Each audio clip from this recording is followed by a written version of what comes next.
I'm joy. This is sadness. That's anger. This is disgust. And that's fear.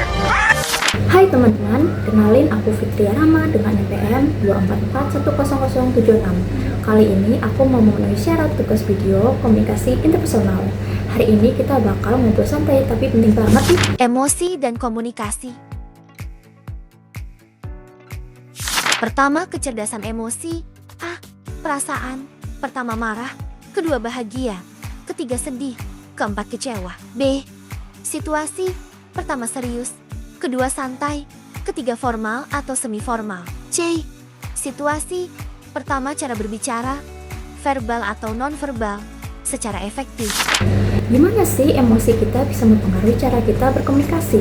Yuk simak bareng-bareng. Apa itu emosi dan komunikasi interpersonal? Memahami emosi. Emosi adalah hal mendasar pada manusia. Pengalaman manusia dibagi dalam dua jenis emosi. 1. Emosi dasar yang memiliki alasan biologis, bersifat instinktif dan universal. 2. Hasil belajar dari interaksi sosial. Kemampuan untuk merasakan marah dipengaruhi oleh interaksi sosial melalui hal-hal yang kita pelajari. Kita semua pasti pernah marah, sedih, kecewa, atau bahagia.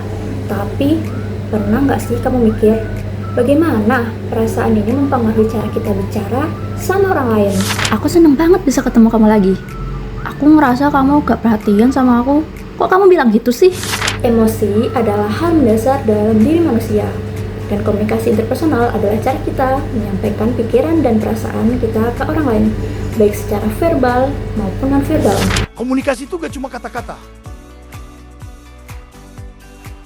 Komunikasi itu nggak cuma kata-kata aja loh.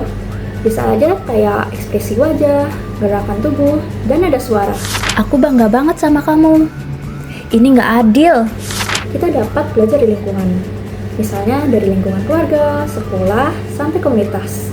Tentang emosi mana yang boleh atau harus ditahan. Pengaruh sosial terhadap emosi, emotional communities, mengajarkan kita bagaimana memahami dan mengekspresikan emosi.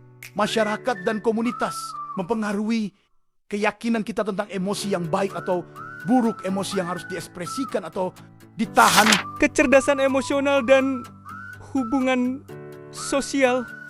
Emotional quotient, disingkat EQ, adalah kemampuan seseorang untuk menerima, menilai, mengelola, serta mengontrol emosi dirinya dan orang lain di sekitarnya.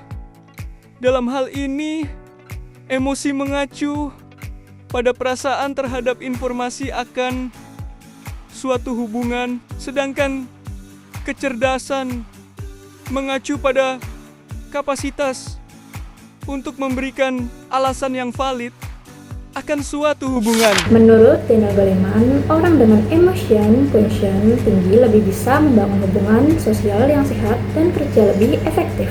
Emotion quotient itu termasuk mengenali dan memahami perasaan sendiri, bisa mengolah emosi, nggak meledak-ledak contohnya, bisa memahami perasaan orang lain seperti empati. Aku gak enak hati. Kamu marah ya karena aku telat? Gak apa-apa kok, asal jangan diulangi lagi ya. Video tadi adalah contoh mengenali emosi dan merespon dengan empati. Jadi, yuk lebih sadar dengan emosi kita, karena emosi itu bukan musuh, tapi sinyal untuk kita bisa berkomunikasi dengan baik. Coba tulis di kolom komentar, kapan terakhir kamu merasa emosi kamu mengganggu komunikasi, atau kapan kamu berhasil menenangkan emosi dan membuat hubungan jadi lebih baik. Jangan lupa like, share, dan subscribe. Sampai jumpa!